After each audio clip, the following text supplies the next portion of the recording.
Here's a quick and easy way to test your internet speed using your computer.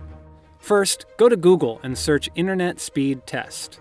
Above the search results, you'll see a box labeled Internet Speed Test.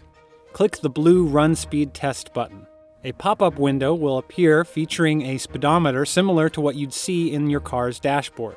The test first measures your download speed, then upload speed. It takes about 30 seconds to complete. When the test is finished, it will display your results in megabits per second, or Mbps. The higher your Mbps count, the better. It will also tell you in plain language if your connection is fast or slow in a brief summary below the results. For this test, download speed is 309.9 megabits per second and upload speed is 10.5 megabits per second and is labeled very fast. Any download speed above 25 megabits per second and any upload speed above 3 megabits per second is recommended by the FCC.